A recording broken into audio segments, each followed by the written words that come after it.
mengasihi Tuhan. Puji Tuhan kalau pagi hari ini kita akan bersama-sama beribadah kepada Tuhan Yesus Kristus. Biar kita mau serahkan hati, roh, jiwa kita kepada Tuhan. Dan biar kita bersama-sama naikkan pujian. Kami memuji kebesaran-Mu. Haleluya. Segala pujian hanya bagi Engkau di tempat yang maha tinggi. Tuhan Yesus Kristus yang kami kasihi. Haleluya.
Pertolongan kami di dalam ibadah ini datangnya dari Allah yang adalah pencipta langit dan bumi dan yang tak pernah meninggalkan umat ciptaannya. Kasih anugerah dari Allah di dalam persekutuan Tuhan Yesus dan tuntunan Roh Kudus akan menyertai dan memimpin ibadah ini. Kami mengucap syukur Tuhan, kasih anugerah-Mu sehingga kami ada saat ini Tuhan. Dan saat ini Tuhan kami mau memuji, mengagungkan nama-Mu. Kami sadar Tuhan, kalau kami bisa ada di tempat ini, kami bisa bersekutu, memuji, menyembah Tuhan. Kami tahu itu semua karena anugerah-Mu di dalam kehidupan kami Tuhan. Mari Tuhan, Tuhan sucikan, Tuhan kuduskan hati hidup kami. Layakkan kami untuk kami dapat memuji, mengagungkan nama-Mu Tuhan. Urapi setiap hamba-hamba-Mu yang melayani. Dan urapi setiap jemaat-jemaat yang bersama-sama untuk memuji, menyembah Engkau Bapa. Kalau ada kuasa-kuasa kegelapan yang ingin menguasai hati pikiran kami sungguh percaya bahwa kuasa-Mu besar dan sanggup menghancurkan setiap kuasa-kuasa kegelapan. Terima kasih Tuhan, kami sungguh percaya. Ketika kami datang, ketika kami memuji Tuhan dengan hati yang tulus, maka kami percaya kami akan menikmati mujizat-Mu. Kami akan menikmati pemulihan-Mu di dalam ibadah ini Bapa. Terima kasih Tuhan. Kami siap mengagungkan Engkau. Dan kami siap berpesta bersama Tuhan. Di dalam nama Tuhan Yesus kami berdoa. Haleluya. Amin.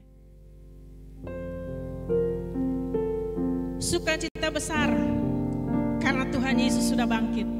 Minggu yang lalu kita masuk dalam ibadah Paskah. Dan masih dalam bulan Paskah memperingati kebangkitan Tuhan. Biar sukacita kebangkitan itu yang diberikan oleh Tuhan kepada kita membuat kita selalu menang. Dan kita menaikkan pujian, ku menang, ku menang. Haleluya.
kita menang dari maut. Haleluya. Kita akan masuk dalam kebenaran firman Tuhan.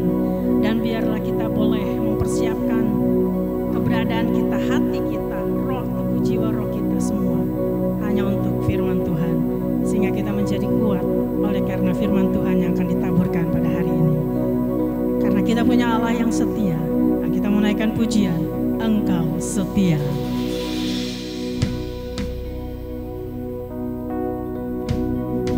Haleluya Yesus. Hanya Engkau yang setia. Tiada yang dapat pisahkan ku dari terangnya kasih-Mu. Kau hadirkan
Mari kita satu di dalam doa.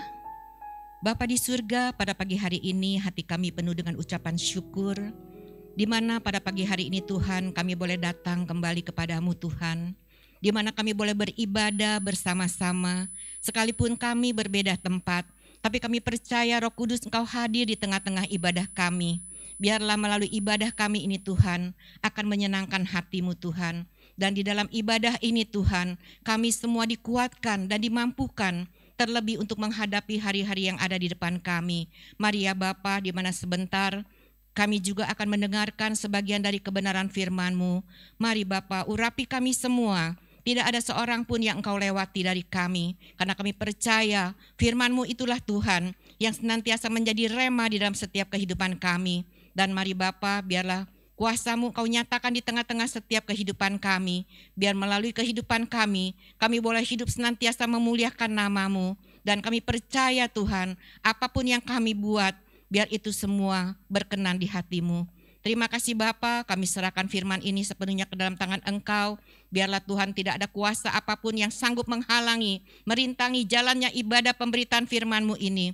Di dalam nama-Mu Tuhan Yesus, kami usir keluar dari setiap roh hati kami. Begitu juga di dalam setiap ruangan yang kami pakai pada saat ini. Di dalam nama-Mu Tuhan Yesus, kami sambut firman-Mu. Terpujilah Engkau Allah kami yang hidup. Haleluya. Amin. Shalom. Bapak, Ibu, saudara-saudari yang dikasihi Tuhan.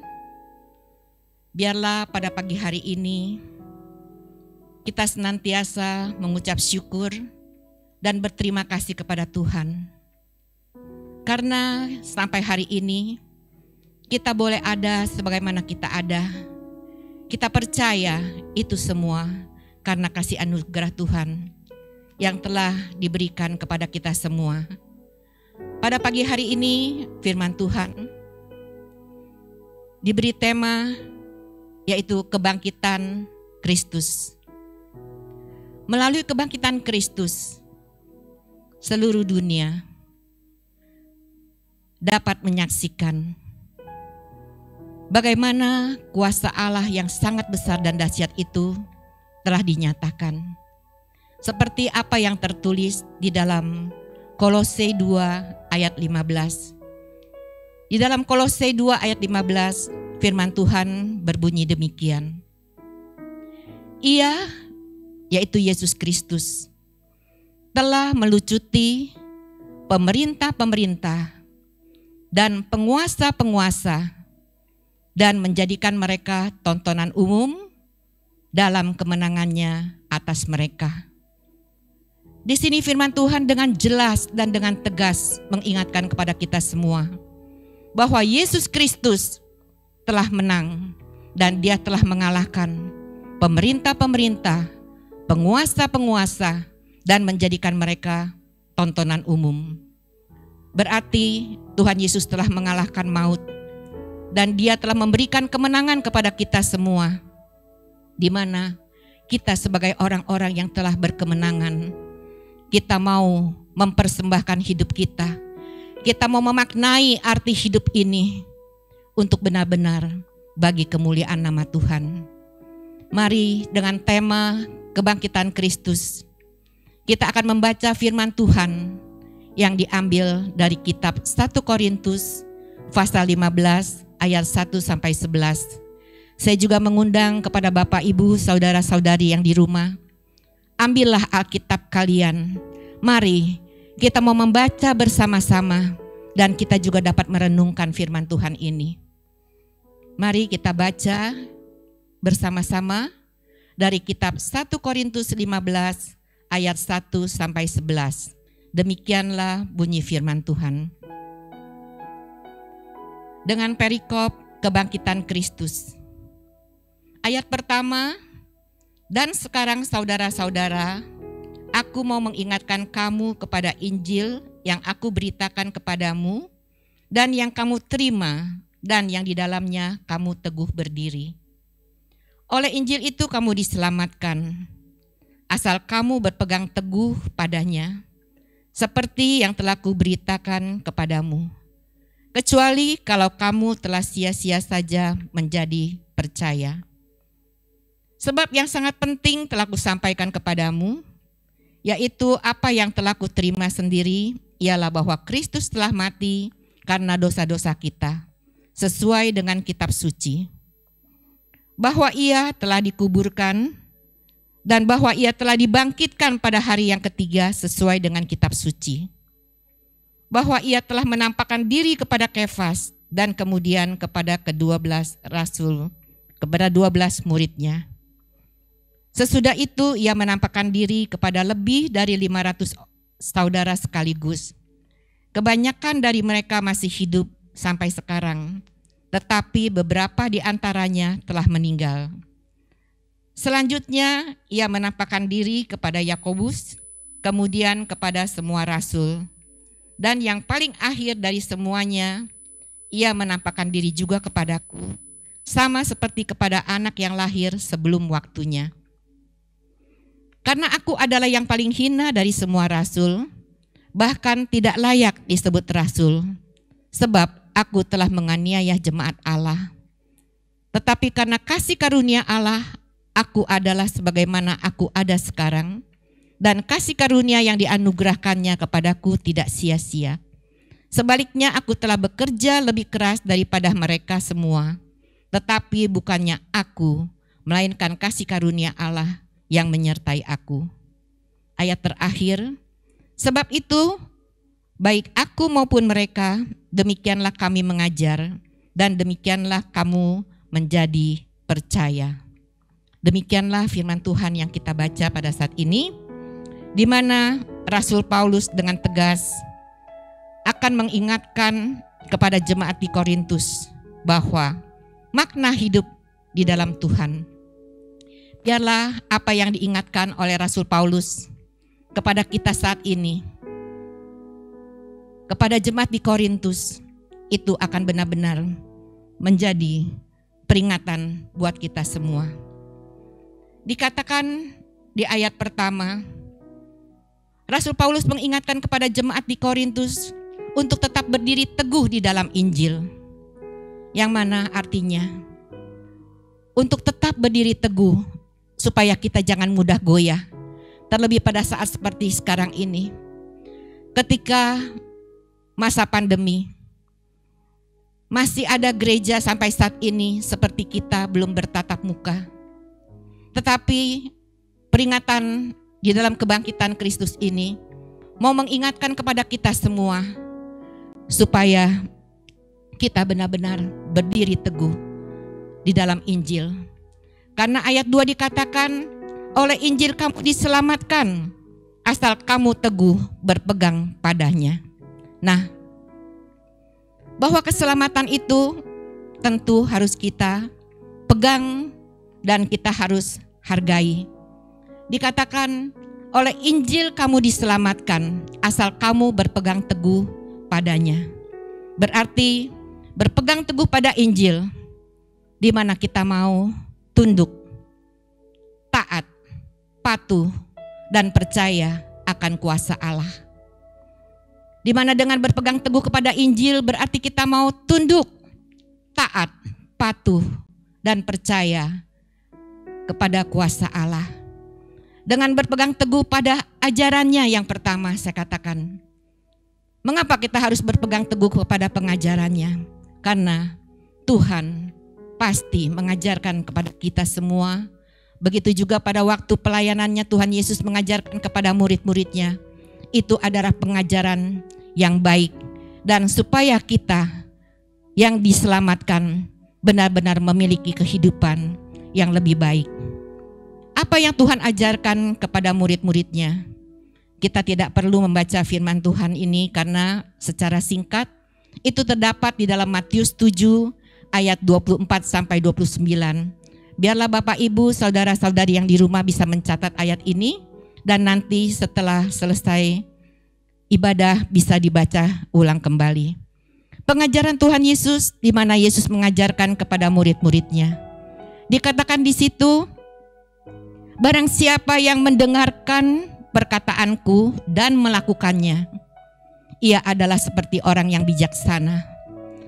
Ketika banjir datang, tetapi rumah itu tidak roboh.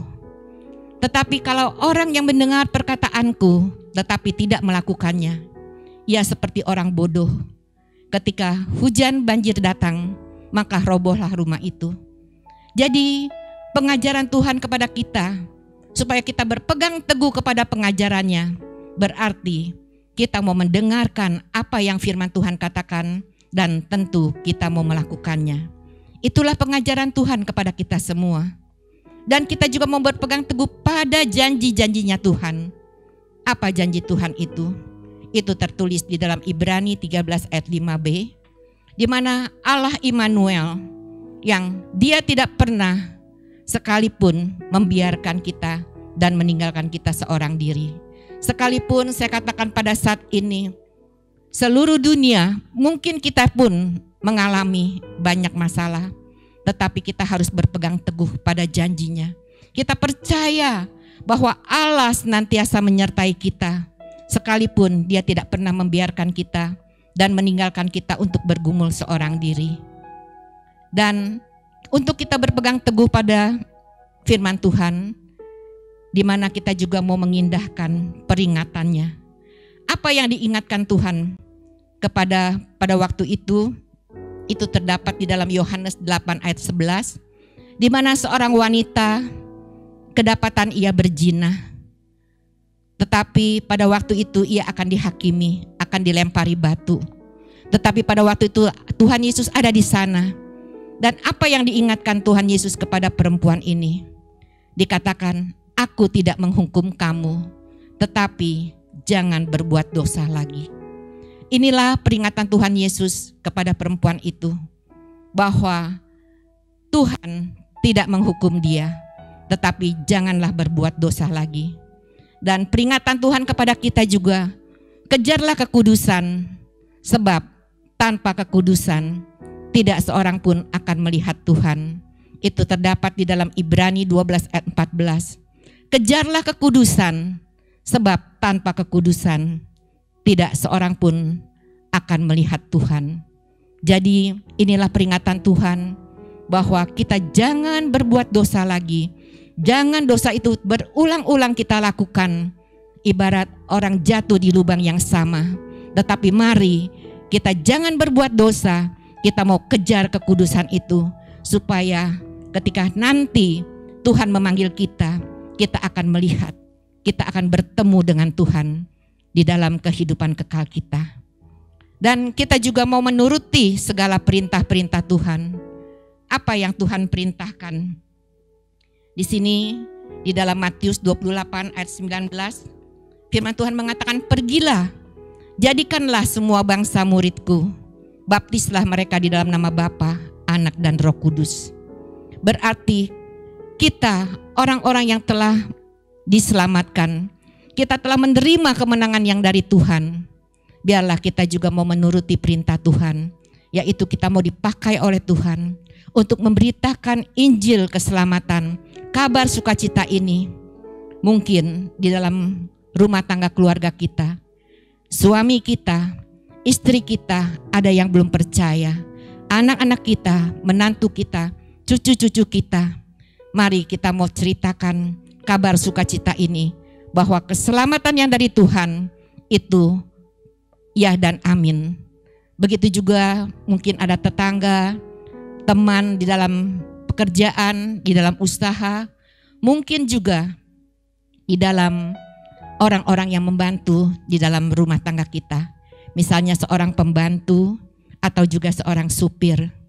Saya mau saksikan pada Sabtu kemarin, di mana pada tanggal 2 itu adalah hari Jumat Agung.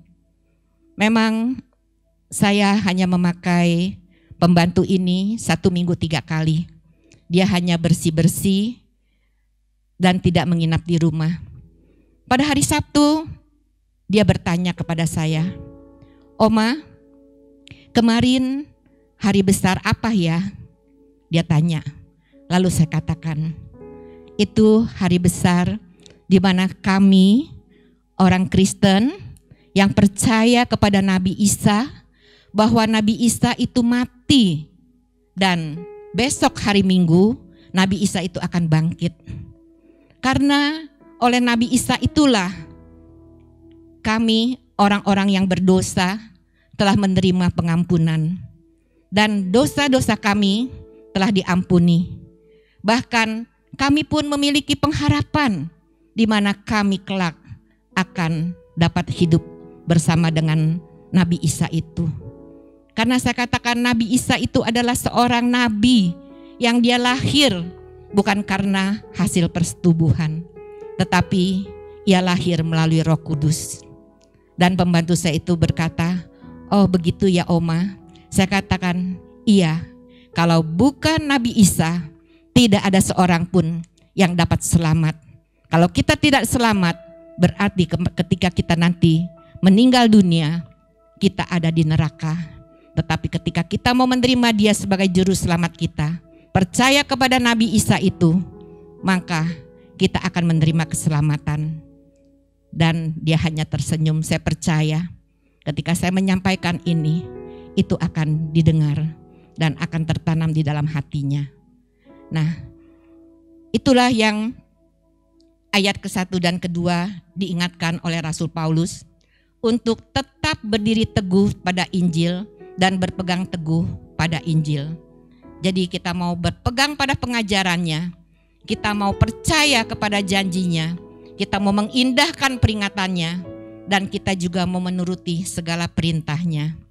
Dan di ayat 3 di mana dikatakan di situ bahwa sebab yang sangat penting telah kusampaikan kepadamu, yaitu apa yang telah kuterima sendiri, ialah bahwa Yesus Kristus telah mati karena dosa-dosa kita sesuai dengan kitab suci. Nah, di sini Rasul Paulus menjelaskan kepada jemaat di Korintus bahwa Yesus Kristus telah mati sebagai korban pengganti karena dosa kita. Dan ini mengingatkan kepada kita semua bahwa kalau Yesus tidak mati dan tidak bangkit, maka kita tidak memiliki keselamatan.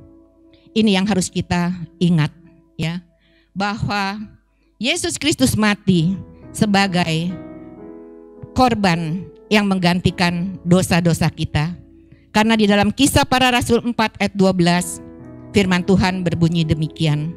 Kisah Para Rasul 4 ayat 12.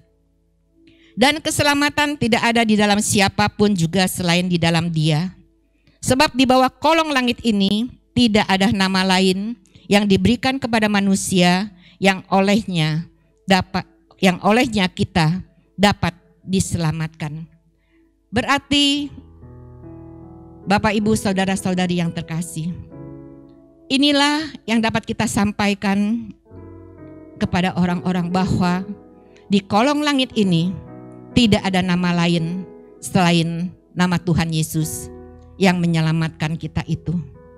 Hanya Yesus yang menyelamatkan kehidupan kita.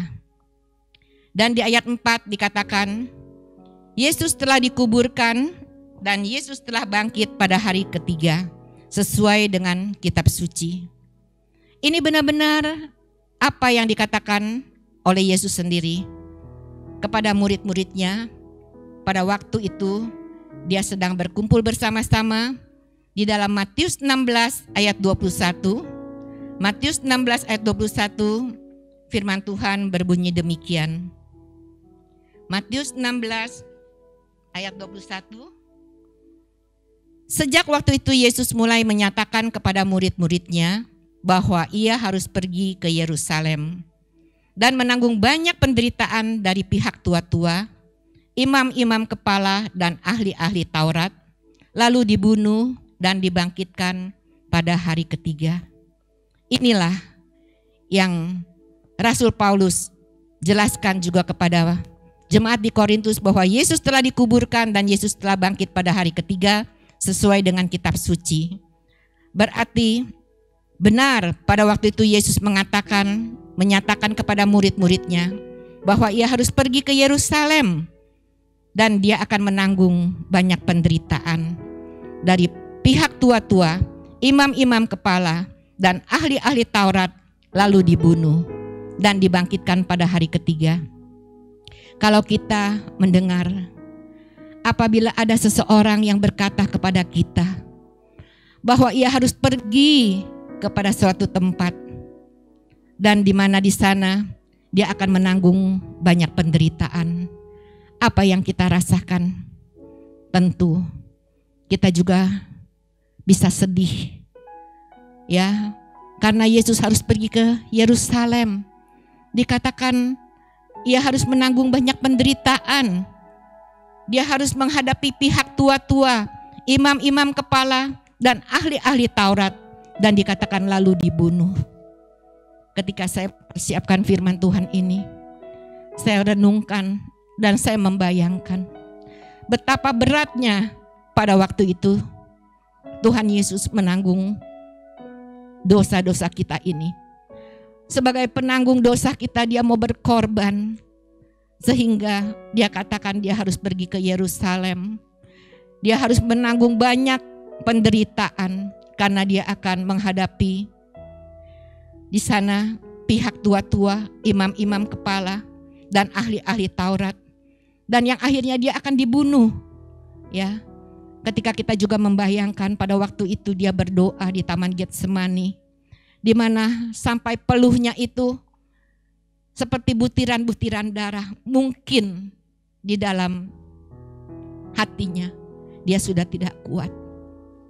Ini pun harus kita renungkan dan harus kita ingat bahwa pengorbanan Tuhan Yesus itu sungguh-sungguh luar biasa atas hidup kita. Di mana kita yang telah beroleh keselamatan, kita boleh diselamatkan oleh karya Yesus itu.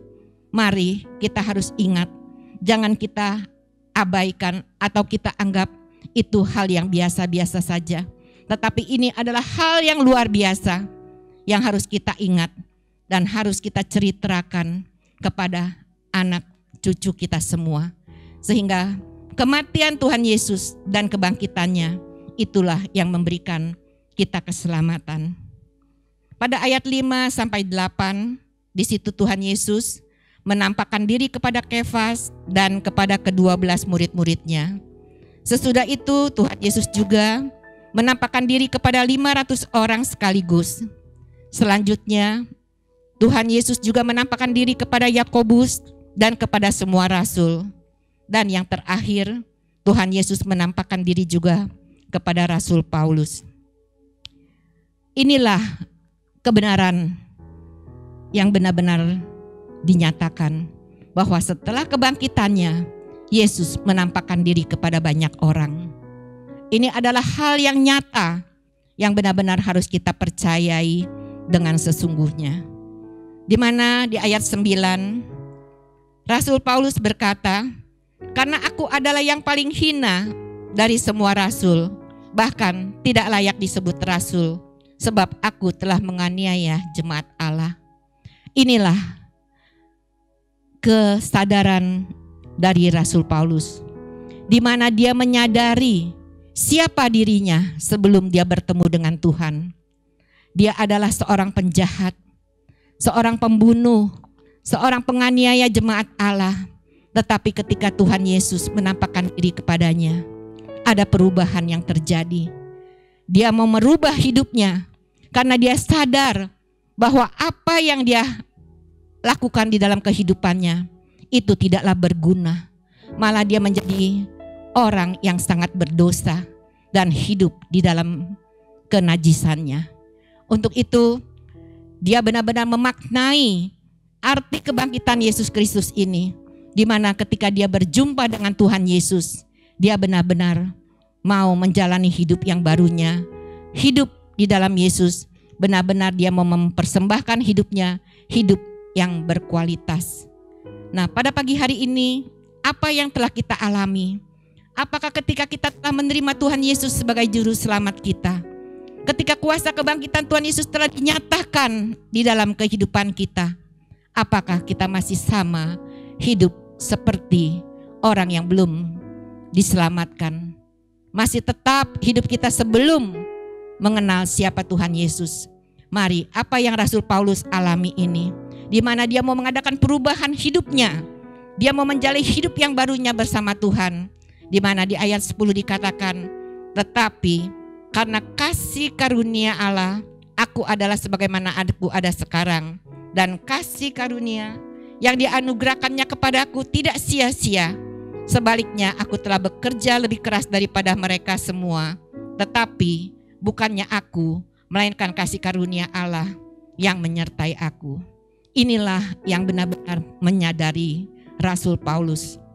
Dia menjadi orang yang tahu diri di dalam kehidupannya. Kalau dia tidak bertemu dengan Tuhan, dia masih menjadi seorang yang berdosa. Menjadi seorang penjahat, pembunuh, penganiaya jemaat Allah. Tetapi ketika dia berjumpa dengan Tuhan Yesus, dikatakan, oleh karena kasih karunia Allah, aku ada saat ini, sebagaimanakah aku ada. Dan dia tidak mau menyia-nyiakan kasih karunia Allah itu di dalam kehidupannya. Sehingga dikatakan, ia akan melakukan pekerjaan yang lebih keras lagi daripada mereka. Dia terus melakukan pekerjaan. Dia mengambil satu komitmen. Dia mau menanggung pekerjaan yang seberat apapun di dalam pelayanannya. Bahkan dia rela dianiaya, bahkan sampai juga dimasukkan ke penjara. Inilah bukti dari seorang Rasul Paulus yang ketika bertemu dengan Tuhan, dia mau melakukan perubahan yang baru di dalam kehidupannya. Biarlah ini juga menjadi perenungan kita semua. Apakah kita sudah hidup baru di dalam Tuhan? Kita sudah meninggalkan semua manusia lama kita karena kuasa kebangkitan Tuhan Yesus itu yang telah memberikan kita kemenangan, yang memampukan kita juga untuk tetap hidup berkemenangan. Dan kita mau juga meneladani apa yang Rasul Paulus katakan. Dia mau bekerja lebih keras, di mana dia bersedia untuk bekerja yang lebih berat. Dan juga dia rela berkorban untuk memberitakan Injil keselamatan itu. Sekalipun dia harus menderita dan dianiaya. Tetapi itulah dia katakan, ini bukan karena kekuatanku, ya. Dia sadari bahwa ia dapat melakukan itu semua bukan karena kekuatannya, tetapi itu semua karena kasih karunia Allah yang menyertai dia. Begitu juga saya mau katakan kepada kita semua, ketika kita bisa hidup benar di hadapan Tuhan, kita hidup berkenan di hadapan Tuhan, janganlah kita menyombongkan diri atau memegahkan diri kita. Kalau kita bisa melakukan hidup kita sesuai dengan seturut kehendak Tuhan, itu semua karena kasih karunia Tuhan yang telah dianugerahkan dalam kehidupan kita. Melalui kehidupan Paulus ini, dia menunjukkan kualitas hidupnya yang luar biasa sebagai pengikut Tuhan, sebagai orang yang telah menerima keselamatan dari Tuhan, karena Tuhan Yesus telah menanggung dosa-dosanya, sehingga dia diubahkan yang tadinya jadi seorang penjahat, seorang pembunuh, seorang penganiaya jemaat Allah. Tetapi ketika dia berubah, malah dia memberitakan Injil keselamatan. Dia membawa orang datang kepada Tuhan Yesus. Biarlah ini pun mengingatkan kita semua, supaya kita yang telah menerima keselamatan, kita pun mau memberitakan kabar sukacita kebenaran ini kepada orang lain. Karena kita percaya bahwa Tuhan tidak memanggil kita semua untuk menjadi hamba Tuhan atau pendeta. Ingat, Tuhan tidak memanggil kita semua yang telah diselamatkan untuk menjadi hamba Tuhan atau pendeta. Tetapi saya mau ingatkan, Tuhan memanggil kita semua ke dalam segala bentuk kegiatan yang ada di dalam pekerjaan Tuhan. Sekecil kegiatan apapun di dalam Tuhan, saya mau katakan, tentu berdoa itu semua orang yang telah mengenal Tuhan Yesus harus bisa berdoa.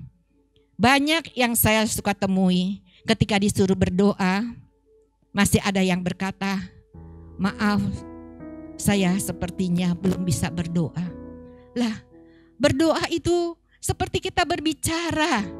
Memang ada poin-poinnya yang harus kita tahu, bahwa ketika kita berdoa, marilah kita mau mengucap syukur terlebih dulu kepada Tuhan, bahwa apa yang telah kita terima dalam kehidupan kita naikkan syukur kita dan terima kasih kita kepada Tuhan. Setelah itu kita mau datang mengakui dosa-dosa kita, bahwa biarlah dosa kita sekalipun sudah diampuni, tetapi kalau kita masih tetap melakukan dosa terus, dosa itu kita mau minta ampun dari Tuhan, sehingga Tuhan memberikan pengampunan kepada kita.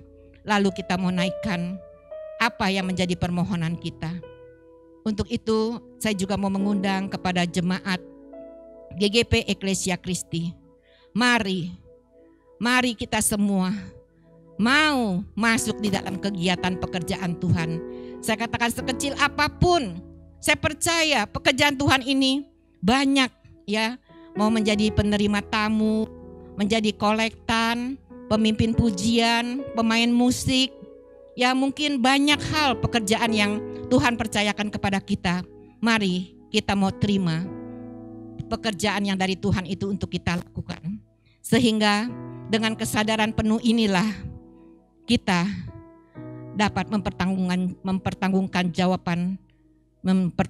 jawab hidup kita di hadapan Tuhan. Dengan kesadaran penuh bahwa kita orang yang berdosa.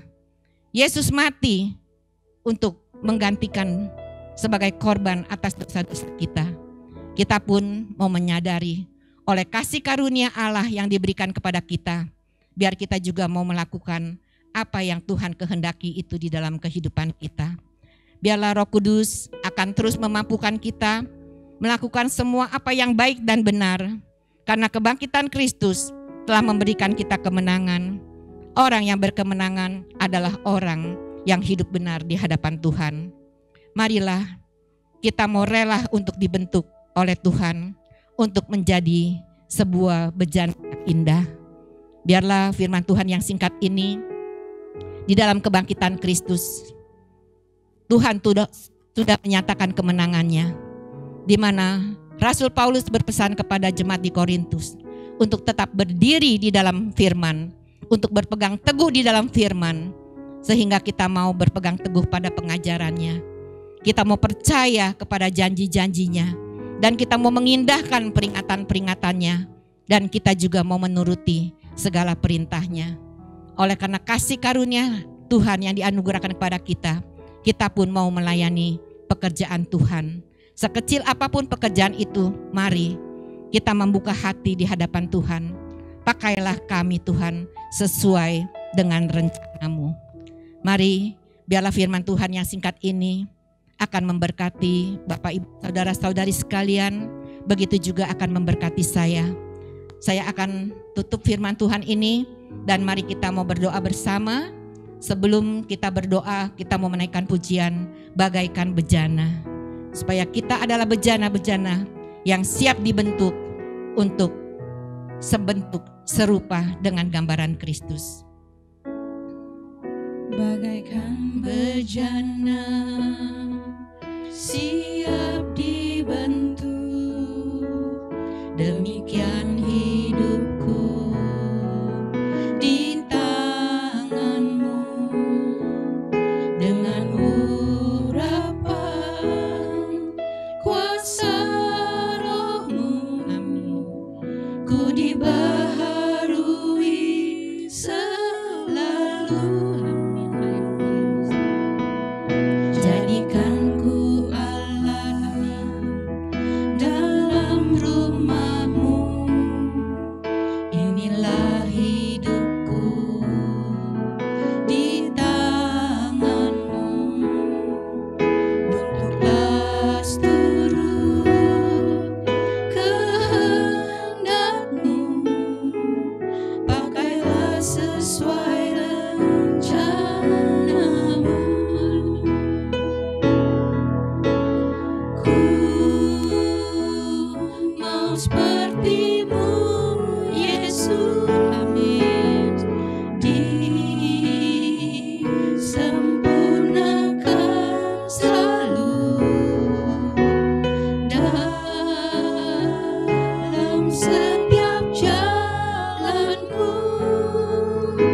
inilah hidup kami Bapa. Biarlah hidup kami, roh jiwa tubuh kami serahkan ke dalam tangan Engkau. Kami mau dibentuk ya Tuhan, untuk menjadi suatu bejana yang indah di hadapan-Mu. Bentuklah setiap hidup kami ini Tuhan, agar kami tidak menyia-nyiakan kasih karunia-Mu Tuhan, yang telah Engkau anugerahkan di dalam setiap kehidupan kami. Terlebih Bapa, Engkau telah rela mati menanggung dosa kami, dan Engkau bangkit memberikan kemenangan kepada kami Tuhan. Biarlah kemenangan yang dari Engkau kami dapat pakai untuk hidup kami. Kami mau memaknai hidup kami bersama Engkau Tuhan. Ada hal yang dapat kami lakukan di dalam kehidupan kami. Biarlah Engkau bimbing kami ya Bapa. Engkau tuntun kami agar kami mau melakukan pekerjaan-pekerjaan-Mu Bapa. Agar kami melakukan hal-hal yang baik dan benar. Sehingga apapun yang kami kerjakan, itu semua untuk mempermuliakan nama-Mu. Terima kasih Bapa, hamba-Mu telah berhenti berbicara. Biarlah firman-Mu yang singkat ini, sebagian dari kebenaran firman-Mu ini telah hamba sampaikan. Biarlah Bapa, firman ini akan terus ada di dalam hati kami. Akan terus Roh Kudus ingatkan, agar kami benar-benar hidup di dalam Engkau Tuhan. Mari Bapa, biarlah apa yang telah kami dengar saat ini, itu benar-benar menjadi satu pegangan dalam kami. Karena Roh Kudus senantiasa mengingatkan kami untuk tetap berdiri teguh di dalam Engkau Tuhan. Dan kami berpegang teguh pada firman-Mu. Terima kasih Bapa, inilah ucapan syukur doa hamba, yang hamba naikkan hanya di dalam nama-Mu Tuhan Yesus. Hamba telah berdoa dan mengucap syukur. Haleluya. Amin. Tuhan memberkati kita semua. Selamat berjumpa kembali Bapak, Ibu, dan Saudara-saudari Jemaat Tuhan sekalian. Shalom. Saat ini kita mengikuti ibadah yang diselenggarakan secara online oleh Gereja Gerakan Pentakosta Eklesia Kristi Jakarta hari Minggu 11 April 2021. Kita telah menyaksikan dan menerima berkat dari pelayanan firman Tuhan yang baru saja disampaikan oleh Ibu Pendeta Erna Wijaya. Terima kasih untuk pelayanannya. Kiranya firman Tuhan dapat meneguhkan iman kita dalam Tuhan Yesus Kristus. Sekarang Bapak, Ibu, Saudara ada kesempatan untuk mengungkapkan rasa syukur kepada Tuhan, yaitu dengan memberikan persembahan. Jemaat yang ingin memberikan persembahan untuk kas gereja, kas pembangunan, atau untuk persepuluhan, dapat melakukan transfer ke rekening bank CIMB Niaga, nomor rekening 80047975800 atas nama GGP Eklesia Kristi. Saudara juga dapat menggunakan aplikasi pembayaran elektronik seperti OVO, GoPay, Dana, Link Aja, dan lain-lain. Jemaat juga dapat berpartisipasi dalam memberikan sumbangan bagi jemaat yang terdampak pandemi COVID-19, yaitu dengan menyalurkannya melalui rekening gereja yang telah disampaikan tadi, dengan memberikan keterangan COVID-19 pada 2 digit akhir nominal. Bagi jemaat yang ingin menyalurkan bantuan dalam bentuk bahan pangan atau bahan makanan atau dalam bentuk natural lainnya, bisa menghubungi Ketua Gugus Tugas COVID-19, Bapak Welly Filipus, atau menghubungi WhatsApp grup GGP Eklesia Kristi. Untuk itu, Majelis Gereja mengucapkan terima kasih atas kesetiaan jemaat sekalian dalam memberikan persembahan untuk pelayanan ini. Berikut ini kami sampaikan jadwal pelayanan sepanjang minggu yang masih dilaksanakan dalam ibadah dan persekutuan secara online. Setiap hari Minggu pada pukul 11 diadakan ibadah sekolah minggu. Anak-anak akan dilayani oleh guru-guru sekolah minggu melalui aplikasi Zoom. Setiap hari Minggu pukul 1 siang ada ibadah youth. Dan minggu ini akan dilayani oleh pendeta muda Daniel De Vries STH. Pemuda-pemudi anggota youth dapat mengikuti ibadah ini melalui aplikasi Zoom. Setiap hari Minggu pukul 6 sore juga ada ibadah remaja yang minggu ini akan dilayani oleh Bapak Pendeta Pembantu Jethro Yosafat dengan menggunakan aplikasi Zoom. Ibadah wanita pada hari Selasa tanggal 13 April pukul 1 siang akan dilayani oleh Pendeta Yoli Tunas. Ibu-ibu dan saudari dapat mengikutinya melalui aplikasi Zoom. Ibadah kompria pada hari Rabu tanggal 14 April pukul 18.30 akan dilayani oleh Pendeta Edi Korompis. Bapak-bapak dan saudara dapat mengikuti ibadah kompria ini melalui aplikasi Zoom. Pembinaan jemaat hari Kamis 15 April pukul 7 malam akan dilayani oleh Pendeta Muda Daniel De Vries dengan tema Tritunggal. Jemaat sekalian agar bergabung di aplikasi Zoom yang linknya akan disampaikan melalui WhatsApp grup GGP Eklesia Kristi. Persekutuan doa umum hari Jumat tanggal 16 April pukul 18 akan dilayani oleh Pendeta Rudi Suhu melalui aplikasi Zoom. Untuk hari Minggu depan tanggal 18 April 2021 pukul 9 pagi kita akan seperti biasa mengadakan ibadah raya Minggu yang minggu ini akan dilayani oleh Pendeta Denny Haryono. Jemaat Tuhan sekalian dapat mengikuti ibadah ini melalui aplikasi YouTube GGP Eklesia Kristi. Demikianlah saudara-saudara jemaat Tuhan sekalian, pengumuman atau warta jemaat GGP Eklesia Kristi untuk minggu ini.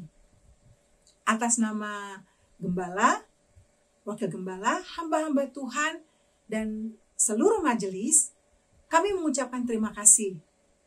Kiranya jemaat Tuhan sekalian tetap sehat, dengan tetap menjalani protokol kesehatan, tetap setia beribadah, dan tetap semangat. Tuhan Yesus memberkati. Puji Tuhan, kita akan mengakhiri ibadah pada pagi hari ini.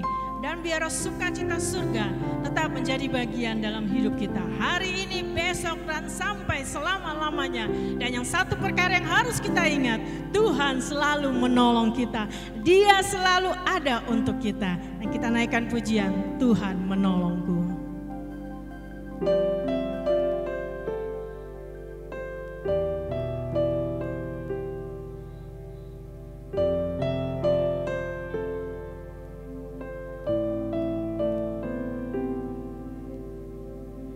Musim akan selalu berganti, kasih Tuhan tetap abadi, tak akan berubah sampai selamanya, ku tetap percaya. Ku yakin Tuhan memberkati, ku yakin Tuhan melindungi, burung di udara Tuhan pelihara, karena kasih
saya mempersilahkan kepada Bapak Gembala untuk menutup di dalam doa berkat. Terima kasih Tuhan. Terima kasih Bapa. Tuhan baik dalam kehidupan kami. Sehingga kami dapat berkumpul, kami dapat memuji, kami dapat menyembah Tuhan. Dan kami dapat mendengarkan firman-Mu Tuhan. Yang memberikan kekuatan, yang memberikan jawaban dan memberikan penghiburan di dalam kehidupan kami. Khususnya dalam menghadapi situasi yang terjadi saat-saat ini. Kami percaya Tuhan, bahwa Tuhan senantiasa menjaga kami, memelihara kehidupan kami Tuhan, dan memampukan kehidupan kami. Terima kasih Tuhan. Saat ini hamba-Mu berdoa untuk setiap jemaat-jemaat Tuhan. Kami percaya Tuhan, kami mampu ketika kami percaya sungguh kepadamu, mengandalkan Engkau Bapa. Saat ini Tuhan, khusus kami berdoa untuk orang-orang yang ada di NTT yang saat ini Tuhan menghadapi bencana alam. Tuhan tolong, Tuhan jamah mereka, mampukan mereka Tuhan di dalam menghadapi keadaan yang terjadi saat-saat ini Tuhan. Kami percaya pertolongan, perlindungan-Mu ada dalam kehidupan mereka. Khususnya untuk bangsa kami, pemerintah kami Tuhan, presiden dan wakil presiden kami dimampukan oleh Tuhan. Hikmat, bijaksana yang dari Tuhan ada dalam kehidupan mereka. Terpujilah nama-Mu Tuhan. Oleh sebab itu, mari Bapak Ibu Saudara sekalian, anak-anakku yang saya kasih dalam kasih Tuhan, mari arahkan terus hatimu kepada Tuhan. Percaya sungguh kepada Tuhan. Mari angkat tanganmu dan terimalah berkat Tuhan. Tuhan akan memberkati dan melindungi engkau. Tuhan akan menyinari wajah-Nya kepadamu dan memberikan engkau kasih karunia. Tuhan akan menghadapkan wajah-Nya kepadamu dan memberikan engkau damai sejahtera. Kasih anugerah dari Allah. Di dalam persekutuan Tuhan Yesus dan tuntunan Roh Kudus akan menyertai engkau hari ini sampai Maranatha, Tuhan datang kembali. Bapa terima kasih.